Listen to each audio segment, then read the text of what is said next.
zaman Umar Al-Khattab lah barulah kita ada ni kalender hijrah yang diberi oleh Jabatan Agama, yang kalender table kalender tu. Jadi hijratun Nabi sallallahu alaihi wasallam ni banyak pengajaran dia. Sehingga kan berbagai-bagai kitab, ratusan kitab, bahkan ribuan kitab ditulis untuk hanya menceritakan peristiwa Nabi sallallahu alaihi wasallam hijrah daripada Mekah ke Madinah, ataupun Yathrib. Adakah sebelum itu tidak ada hijrah umat Islam? Sudah ada hijrah, tapi Nabi tidak hijrah lagi. Nabi tidak hijrah lagi. Yang hijrahnya adalah umat Islam pergi ke Habsyah. Nabi cuba hijrah ke Taif tapi tak berjaya. Hijrah itu dihalau balik. Dihalau semula, dipukul, direjam dengan batu sehingga berdarah Nabi SAW. Panjang kisah dia. Itu kisah Nabi SAW di Taif. Kenapa penting sangat untuk kita mengingati dan mengetahui peristiwa perjalanan hidup Nabi ni? Dia panggil sirah. Sirah Nabi ni. Bahkan Nabi SAW ajar kepada setiap ibu bapa. Ajar kepada setiap ibu bapa, untuk kamu didik anak-anak kamu, di antaranya hendaklah kamu ajar tentang sirah Nabi SAW. Kena ajar sirah pada anak-anak kita. Bagi tahu daripada awal Nabi SAW, biar kenal ma'rifatun Nabi, biar arif tentang Nabi ni. Kita sekarang ni isteri Nabi yang 10, 11 orang kita tak kenal satu-satu. Maksudnya tautan hati kita dengan Nabi SAW tak rapat. Tak rapat. Kalau saya tanya, berapa orang anak Nabi?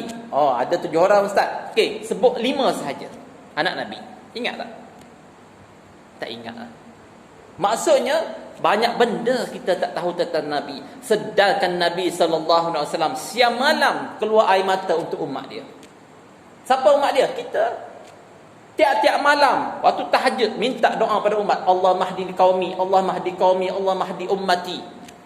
Untuk siapa? Untuk umat dia. Termasuk kita ni, di antara digelar sebagai ikhwan oleh Nabi SAW pada zaman Nabi SAW. Sahabat tanya, ya Rasulullah, kami ni bukan saudara kamu kah? Kamu bukan saudara kami. Kamu bukan saudara, kamu sahabi, kamu sahabatku. Ikhwan itu adalah umat-umatku yang mengikuti jalan-jalan aku, tariq ataupun turuk, jalan-jalan aku, jalan Nabi SAW ketika mana aku telah tidak ada di muka bumi ini. Mereka itulah ikhwan yang aku santuni di akhirat kelak, akan diberi syafaat. Siapa? Kita. Nabi awal-awal lagi ingat pada kita. Tapi kita, Nabi pun kita tak kenal. Nabi pun kita tak kenal. Tanya siapa ustaz, siapa ni? Anak Nabi? Kita tahu 7 orang. 7 orang tahu. Cuba sebut 5 sahaja anak Nabi SAW. Ingat tak? 5.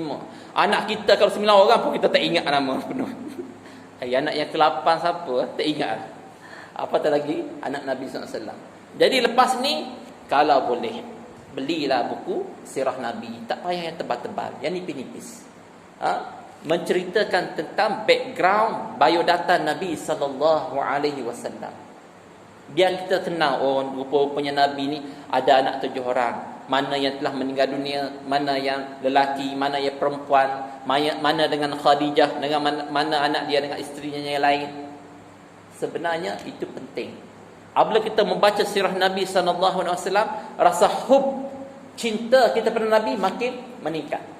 Sebab apa? Sebab kita kenal siapa insan yang bernama Muhammad sallallahu alaihi wasallam. Kalau tak kenal, tak cintalah. Jadi nak cinta seseorang itu kena kenal dulu.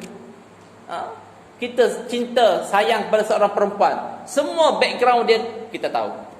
Sebelum kita nak pergi bertunang dengan dia ke, nak pergi risik dia ke, kita tahu dah rumah dia lorong berapa, lorong 14 ke, lorong 12 ke, bapak dia kerja apa, bapak dia ada kereta apa, bahkan selipar dia warna apa pun kita tahu. Sebab apa? Cinta sangat-sangat ni. Zaman muda-muda dulu, dah kata ingat Pak Ridwan. Dulu-dulu, kita dah tahu dah cara berjalan dia, kita tahu tutur bicara dia, kita tahu makanan dia suka, kita tahu. Siapa? Kekasih kita lah, perempuan. Kita dah tahu dah, awak suka makan KFC lah, jom kita pergi KFC. Awak suka makan mi kolok lah, jom kita pergi mi kolok flyover. Sebab apa? Sebab cinta. Kita kenal semua selera makan dia, Apa yang dia suka, apa yang dia tak suka, mak bapak dia kita kenal, adik beradik dia kita kenal semua, abang dia kita kenal, adik perempuan dia kita kenal. Sebab apa? Cintanya kita pada dia. Tak kahwin lagi sebelum ni. Waktu ni tak kahwin lagi, tapi dah tahu dah background keluarga dia. Sebab apa? Kita nak bersama dengan dia nanti. Jadi kena survey awal-awal. Dulu-dululah. Sekarang tak tahulah. Zaman WeChat ni. Wallahu alam lah. Dulu-dulu orang tulis surat cinta, hantar, letak bedak lagi, letak minyak wangi, lauk pandang, macam-macam. Semata-mata untuk menunjukkan kasih dan sayang. Biar semua perempuan tengok kita ni perfect dan layak untuk dijadikan pasangan. Jadi kita buat macam-macam. Tulis surat pun tak minyak wangi. Supaya wangi betul ni, bagus ni, wangi. Jadi kita dengan Nabi pun macam tu. Kena betul-betul kenal Nabi. Anak Nabi berapa orang, siapa nama anak Nabi, berapa orang perempuan, berapa orang lelaki, isteri Nabi kena kenal. Khadijah binti Khuwailid kita kenal. Siapa Khadijah ni? Di antara isteri Nabi yang pertama masuk Islam, perempuan pertama masuk Islam, dan yang banyak membantu support dakwah Nabi SAW. Ibu bapa Nabi kita kenal. Datuk nenek moyang Nabi SAW kita kenal. Nabi bin apa? Muhammad bin Abdullah bin Abdul Muttalib. Okey, mak Nabi Aminah binti Abdul Wahab. Abdul Wahab bin sampai kepada Al-Barra tu kita kenal. Sampai kepada Bani Hashim tu kita kenal sepatutnya. Salasilah Nabi SAW sepatutnya. Barulah kita rasa cinta pada Nabi SAW. Sebab apa? Cinta kita kurang sekarang. Selawat kita kurang sekarang. Hari Jumaat hari ini, dah bulan Muharram. Banyak kelebihan bulan Muharram. Segala pahala-pahala kebajikan yang kita lakukan dilipat gandakan oleh Allah Ta'ala. Ini janji Nabi SAW. Pada bulan Muharram ni, dilipat gandakan segala kebajikan yang kita lakukan berbanding dengan bulan-bulan lain selain pada bulan Ramadan lah. Dilipat gandakan. Bahkan dosa yang kita lakukan pun juga dilipat gandakan. Dosa yang kita lakukan pada bulan Muharram, ini hadis sahih. Tuan-tuan boleh rujuk mana-mana ustaz ataupun mana hadis yang sahih, Bukhari dan Muslim, menyatakan bahawasanya barang siapa yang melakukan amal kebajikan di bulan Muharram, maka dilipat gandakan, berganda-ganda amalan tadi, kebajikan pahala.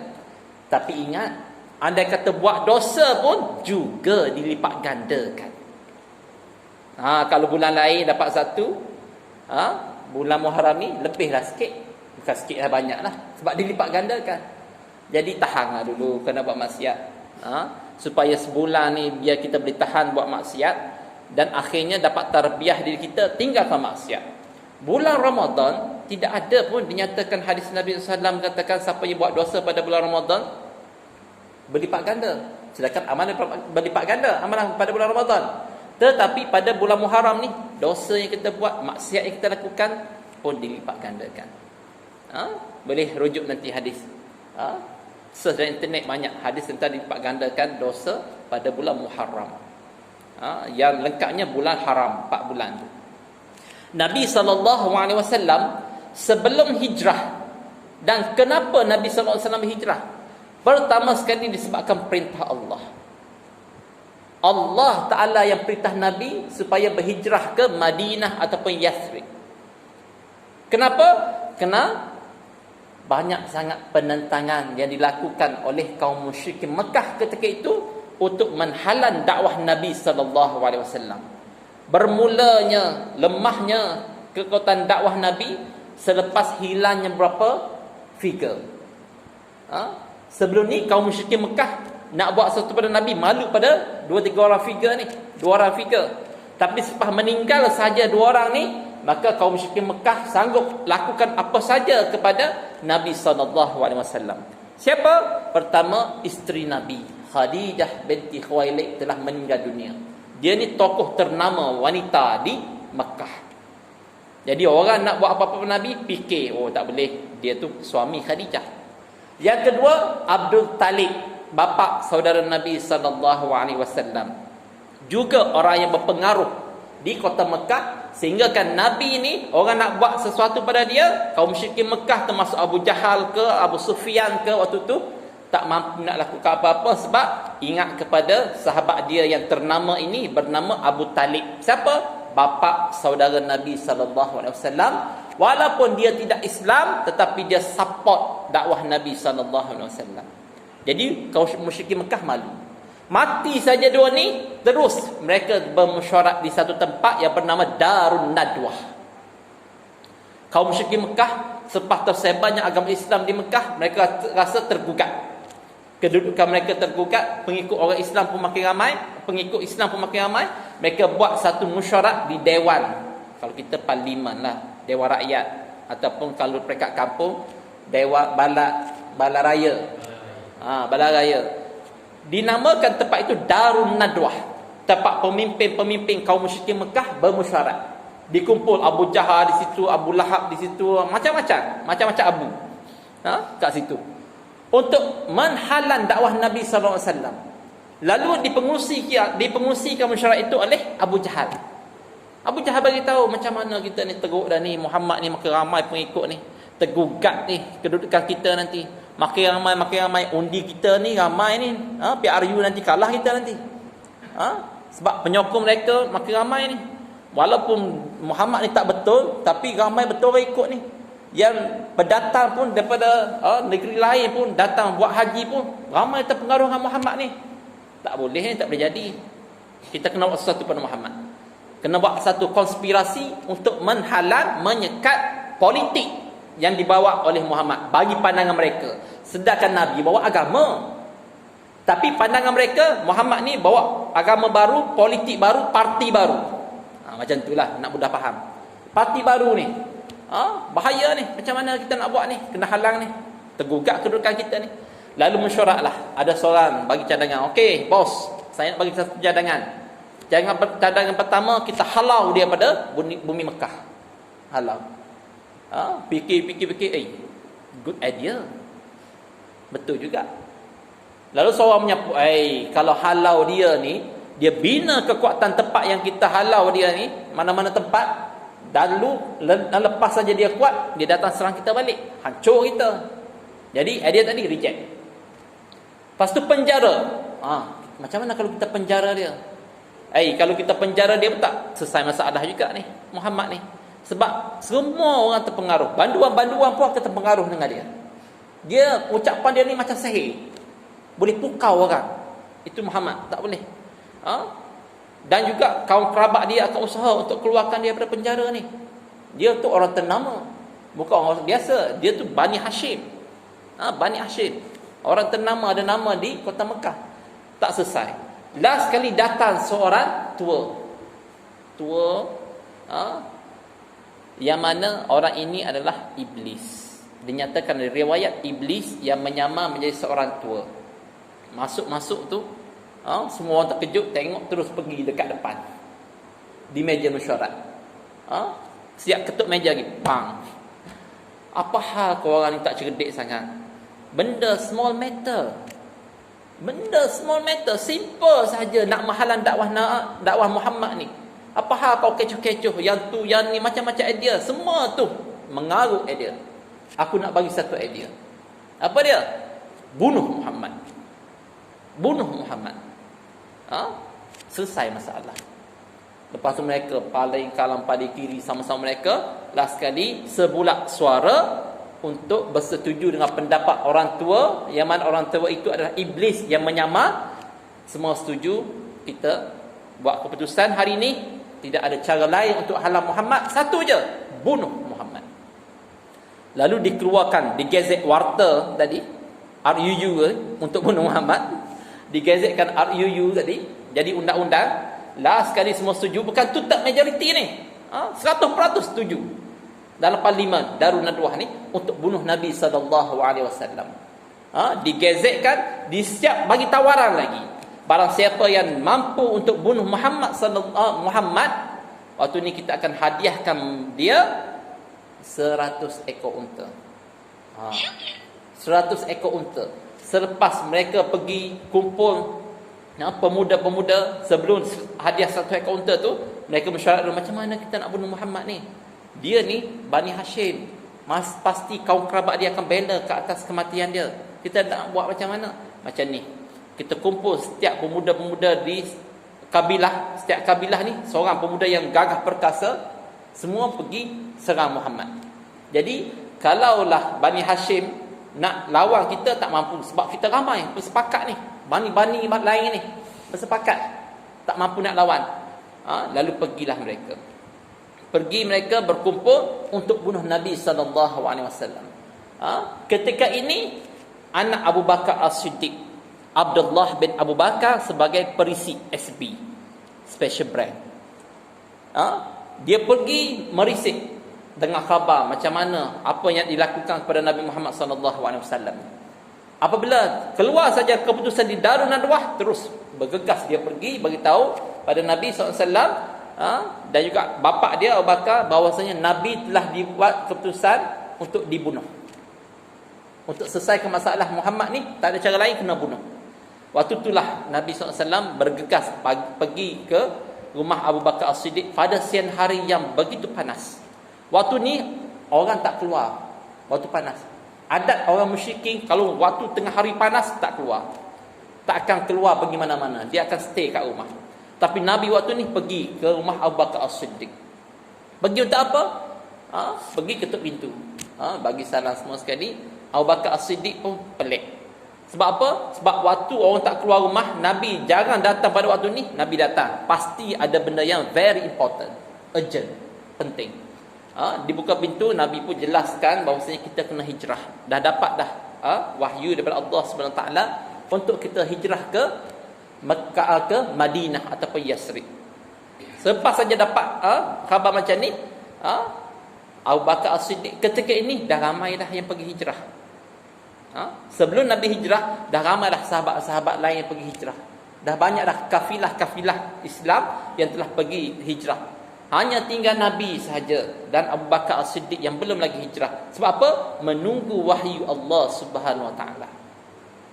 Selepas saja dirilis oleh Allah Taala, dibenarkan oleh Allah Taala untuk berhijrah, barulah Nabi SAW pergi jumpa Abu Bakar untuk menyatakan dia kena berhijrah.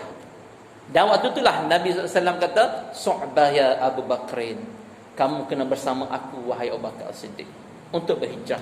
Abu Bakar ni very happy, sangat happy. Dia dah lama dah nak bersama dengan Nabi untuk berhijrah. Dia bimbang takut Nabi berhijrah seorang-seorang. Dia bimbang Nabi berhijrah dengan orang lain. Tapi waktu ni Nabi datang dan beritahu kepada pada Abu Bakar, "Suhbah ya Abu Bakri, kamu akan bersama dengan aku wahai Abu Bakar untuk berhijrah." Gembira sangat-sangat. Lepas tu mereka pun buat perancangan.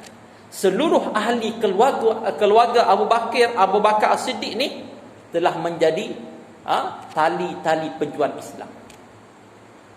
Semua anak-anak dia semua jadi pembela Islam yang menjalankan tugas untuk merealisasikan hijrah Nabi SAW. Bermula dengan anaknya Abdullah bin Abu Bakr. Siapa?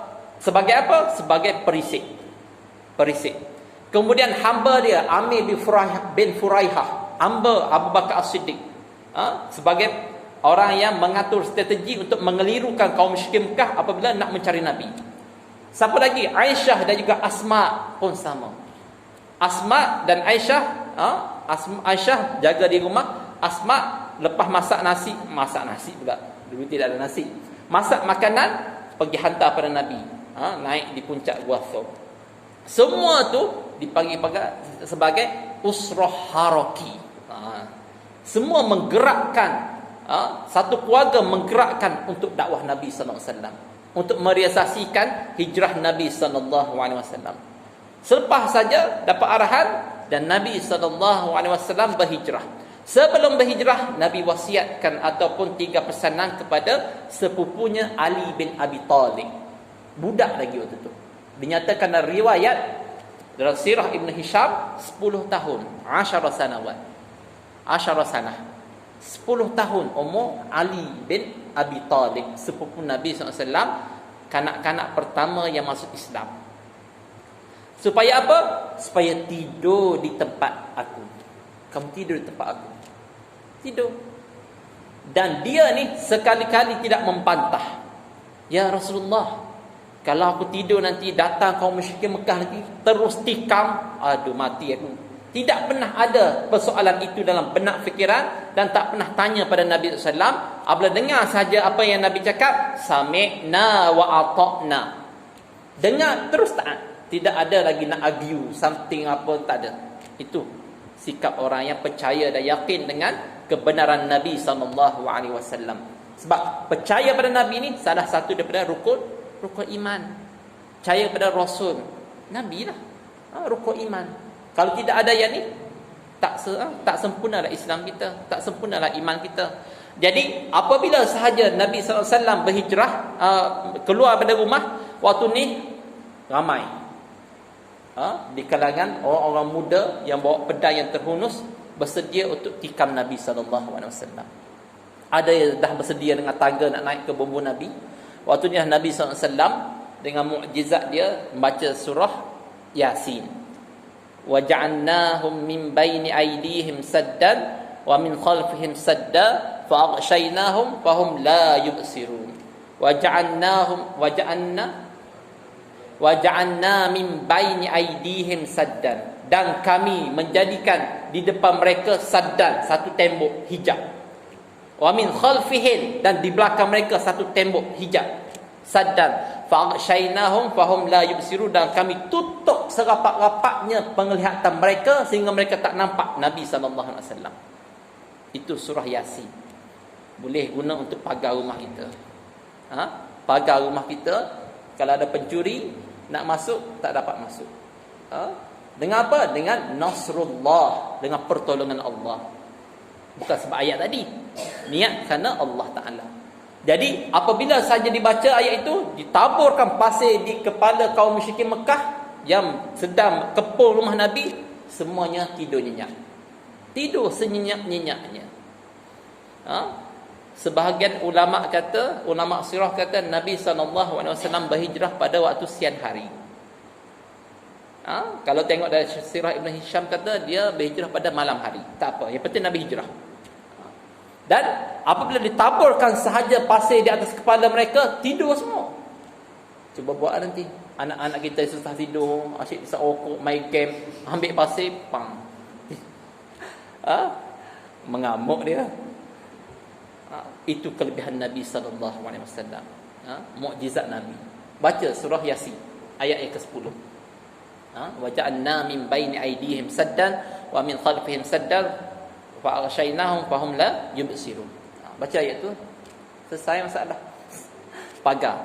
Selepas saja Nabi SAW keluar, sampai jauh dan Nabi berjalan dengan Abu Bakar Siddiq, ketika ini datang pula kaum musyrikin Mekah dalam keadaan berjaga. Istayqazu, bangkit semula daripada tidur. Bangkit. Oh, alright, line clear. Muhammad belum keluar lagi, pintu tertutup. Last kali dia tendang pintu, tendang pintu. Muhammad ada. Tengok takatir tu, terbujur kaku tu ada. Sedang tidur rupanya kaum musyrikin Mekah. Apabila pergi saja dekat katil Nabi SAW tu, tengok ada satu jasad yang tidur. Maka waktu ni Allah Ta'ala gerakkan hati mereka. Sebelum nak tikam tu, buka dulu tengok siapa. Betul siapa dalam ni. Kita nak tikam kat mana? Kat tekuk ke, kat dada ke? Buka dulu. Buka tengok siapa? Ali bin Abi Talib. Ali bin Abi Talib.